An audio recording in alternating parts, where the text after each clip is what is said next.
You've come just in time, my diabolical dancer. Not one move, villain! Oh, so now you presume to command your master? Only my conscience commands me, wretch. Oh, voyez-vous cela? It was certainly a mistake to bind you to the anima of an uncontrollable degenerate. A blunder that I intend to rectify imminently. Ella! Not another move, I said! Awaken to your new glorious being, Brissot, and heed only the sound of my voice.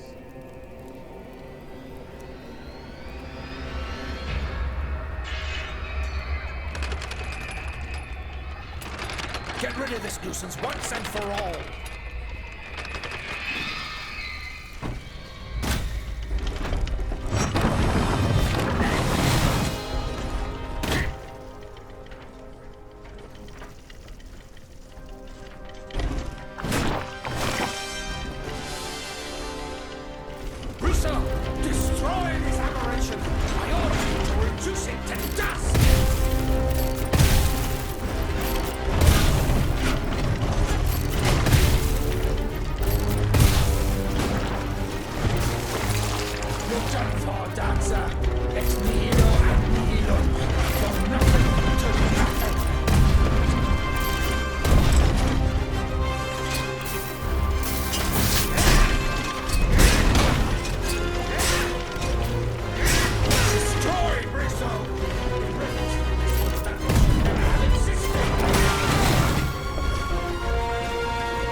Hear your voice, Monsieur le Comte.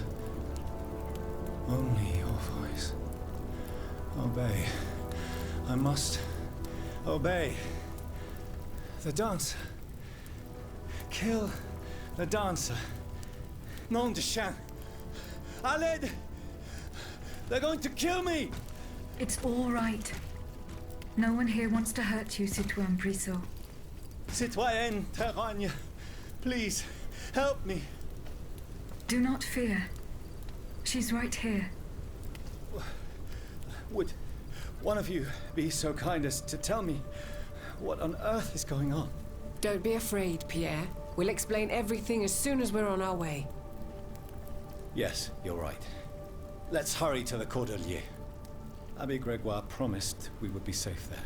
I can attest to that, Citoyen. The walls are impenetrable, and you will be in excellent company. Will you come with us, Aegis?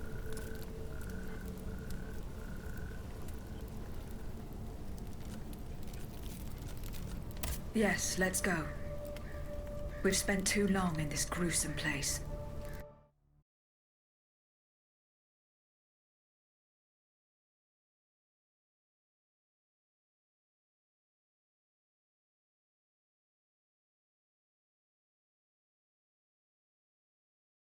Dieu soit loué. Our dear Brissot. Pierre, you're safe and sound. Mes amis, I was nearly lost. The Comte de Cagliostro was intending to add me to his tally. I owe my life to these two guardian angels. No, Pierre. It's Aegis we should be lauding, and Aegis alone. Please, stop. It's an unnecessary waste of all too precious time. But I insist. Were it not for her, I would be lying in a potter's field at the Hôpital Saint-Louis. And as for you, my friend, you would still be imprisoned in that dreadful box. Oh, I see. How did you both fall into the Count's clutches? My impetuous anger caused this unfortunate adventure. When I heard they'd been rounding up black people in Paris, my blood boiled. I rushed to the Châtelet to demand an explanation from Monsieur Thiroux de Crogne. The Lieutenant General de Police? You went to see him without taking anyone with you? No, of course not. I asked Mademoiselle Terroigne to act as my bodyguard. I was to stay at a distance and help him if needed. But it was all in vain. I was waiting to be received when all of a sudden, I was seized and thrown into an armored carriage. A carriage that I discreetly followed to the Hôpital Saint-Louis, where Pierre was imprisoned. I immediately returned to Saint-André-des-Arts in search of help, but it was to no avail. I left a message on my door and went to the hospital, where my attempt to free Pierre quickly met with disaster. If Aegis hadn't answered my call, we would have been done for. Bless you, ma chère. This time you haven't just freed an innocent man. You have also saved our cause. Thanks to you, there is still hope, and the fight continues.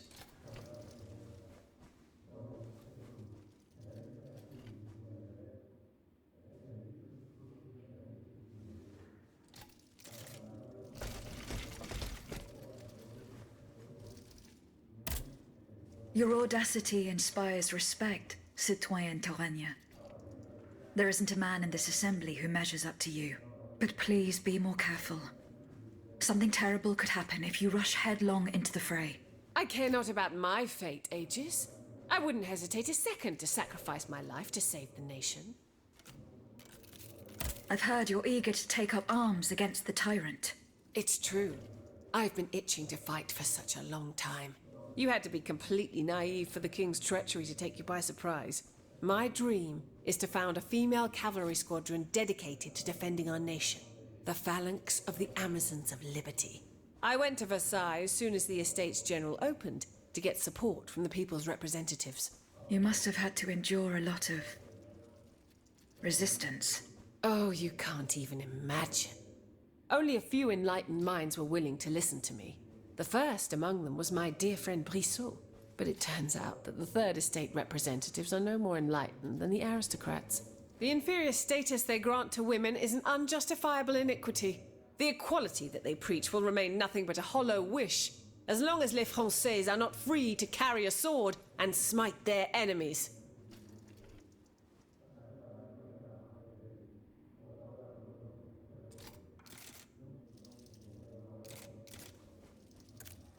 Some people fault you for not acting like a woman. It seems they'd rather see you performing domestic tasks in service of a husband. A citoyenne owes her life to her country, not to some man who sees her as nothing more than an obedient servant. It is time for us women to break our chains, to do away with the ignorance, arrogance, and injustice that keep us in thrall.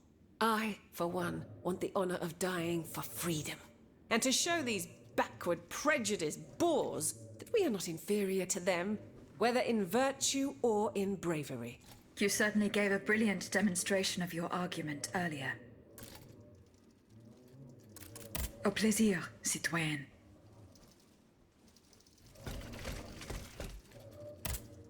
Citoyen Brissot. Cher Aegis, I am forever in your debt. This time your cause nearly cost you your life. I knew the enemies of our société would do anything to hold on to their privileges, but this... I admit that I could never have imagined this, but I would have gladly sacrificed myself for our dream. There is no worse poison than prejudice based on one's color. It is the harbinger of death and despair. No honest man can tolerate such an injustice. You are one of those who are curious about Madame Théoine's plans, aren't you? Oh, of course. Women are no less capable of fighting than we are. The only thing that matters is one's love for one's country and the yearning for sacrifice. There are many who mock Anne-Josèphe today, but they won't be laughing so loudly when they see her leading the charge of her Amazons.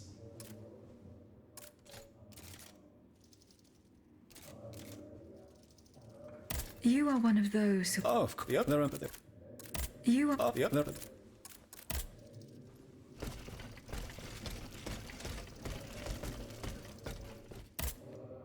Have you found the missing letter? No.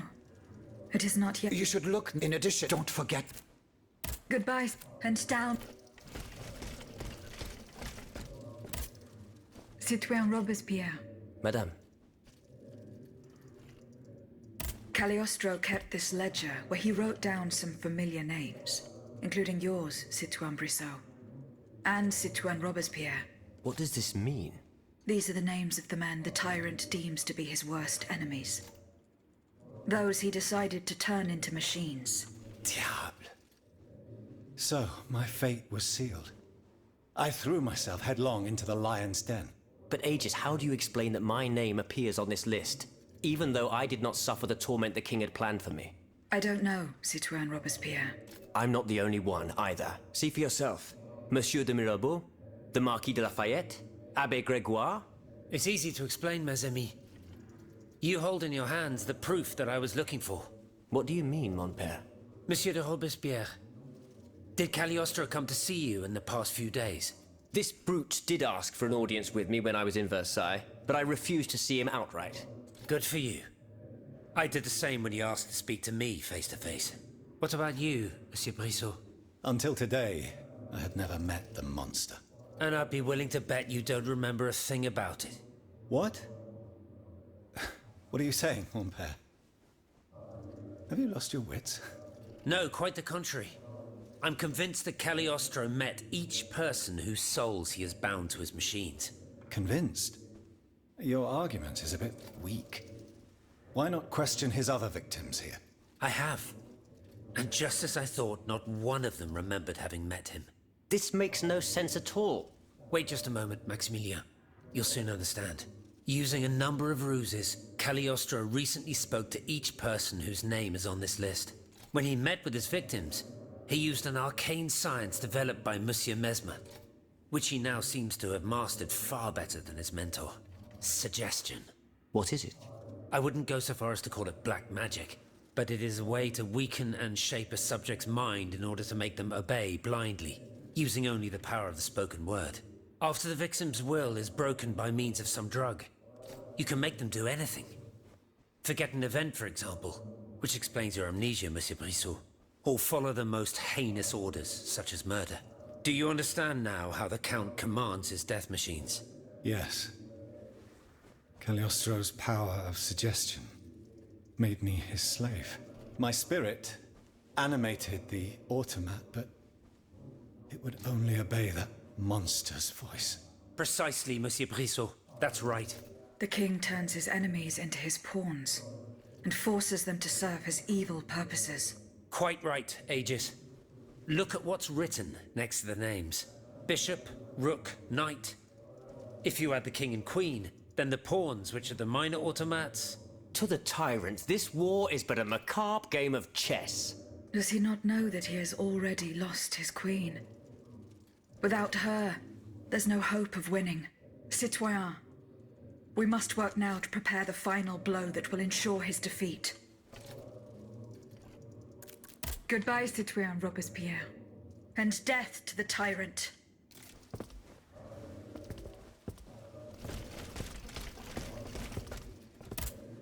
Citoyen Lavoisier. What can I do for you, Aegis? Just look at the extent of the Count's madness. This document describes how to make an object that is supposed to protect its user from the royal automats. This is quite literally unbelievable. He claims that the soul of a dead person is imprisoned in it. None of this has any scientific basis. And yet, I have seen this object fulfill its role perfectly, even though its effect was short-lived. C'est impossible. Impossible, you say? Come, my dear Antoine, we can't simply deny that which we cannot explain. When all this is over, I fear we will need to re-examine our certainties in the light of, well, everything. Goodbye, Citoyen Lavoisier.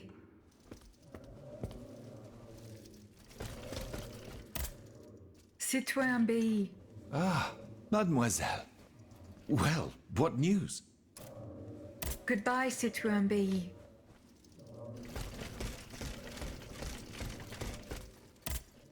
Can I help you, Aegis?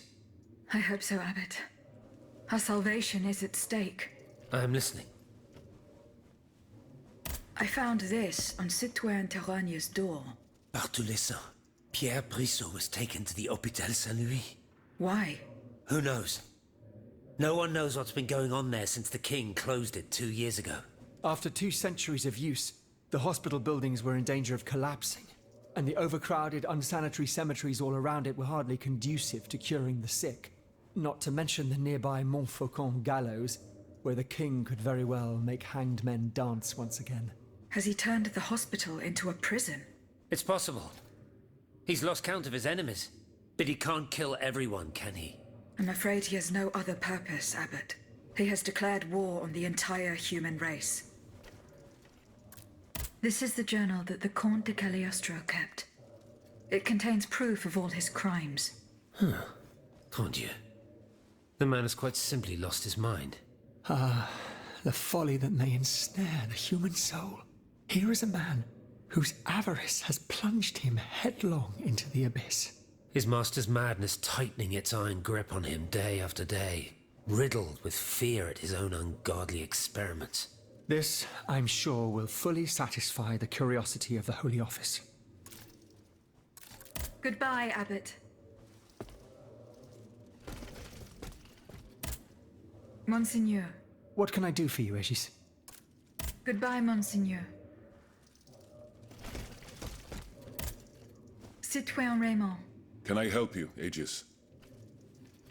Goodbye, Citoyen Raymond.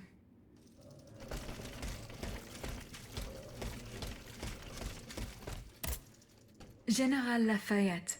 Do you need help, Aegis? Goodbye, Général Lafayette.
Here is the lettre de cachet that had Monsieur de Mirabeau so terrified.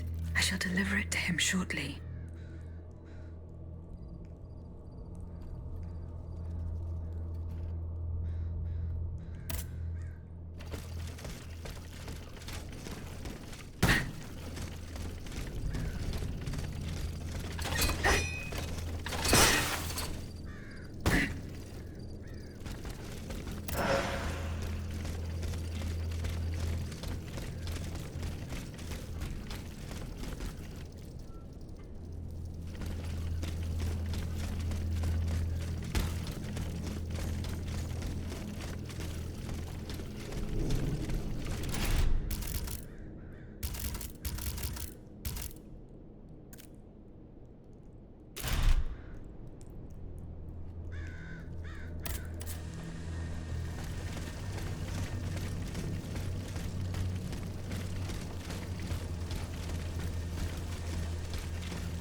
Citoyen Mirabeau.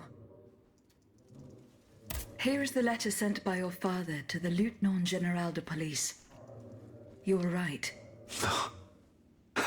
Mon Dieu. So this is what the cur had in store for me. A new lettre de cachet with a royal seal. He sentenced me to spend the rest of my days in the Chateau de Vincennes. To return to the cell where he had me locked up 12 years ago. Those 10 square feet where I lay at death's door for 42 months on end. 14 seasons, spent with chattering teeth, coughing up a bucket full of bile and blood every day. Your own father had you thrown in jail? Alas, such is the sad truth. What crime did he hold you to be guilty of? He disapproved of the follies of the young man I was back then, and my love for a certain someone. A woman whom an unjust law kept me apart from. I was free and besotted with happiness ages. And that was a crime in the eyes of my father, the Marquis. I sullied the Mirabeau name, so he felt it necessary to steal my youth and clap his wayward son in irons. What does this letter matter, in the face of the mortal peril that hangs over all the king's enemies? You must put yourself in my shoes to understand. If the king wins this war, he will send all the brave men here to the scaffold. And I am certain they will climb the steps with their heads held high. But if you hadn't taken that letter, I would have suffered a far darker fate. Louis the Mad would have made it his duty to respect my father's last wishes. But I would rather die, whether a hero or a coward, than return to Vincennes. There is no worse hell on earth than that infernal dungeon. Was there no trial? One would imagine. Those damned lettres de cachet. For centuries, a powerful man, whether a king or a father, needs simply put pen to paper, and an innocent man is thrown into prison. The poor soul sees neither judge nor lawyer. In the space of an hour, he moves from the light into darkness, and his cries for help fall futilely on the cold stone of the dungeon walls. I am just one of many victims, whose ranks range from the most famous to the most lowly, from Voltaire and Diderot to the unfortunate children whose dark fates will never be known. In any case, I must now express my eternal gratitude, even though no words, no matter how eloquent, can express its depth. I owe everything to you, Aegis. You, who've broken my chains forever. Whatever happens now, I will be free to live or die for the nation. As for the Marquis de Mirabeau, that criminal whom misfortune chose as my father, let us consider him dead, shall we? Let him choke on loneliness and regret, once and for all.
Here we are, Versailles.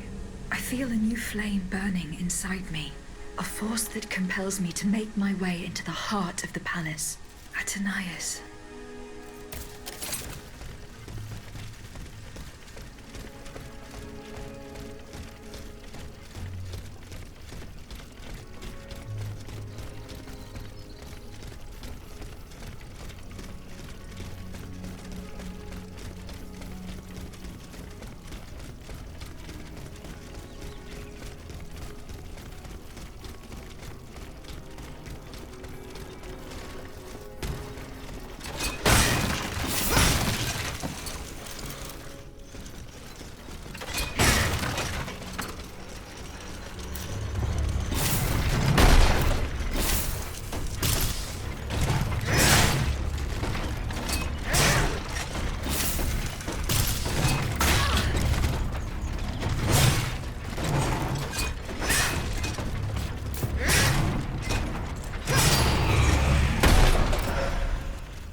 General de Lafayette told me to go this way to enter the gardens, but how could he have managed to make it out alive?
Petit Trianon is at the end of this path. I cannot get to it. I'll have to enter the labyrinth.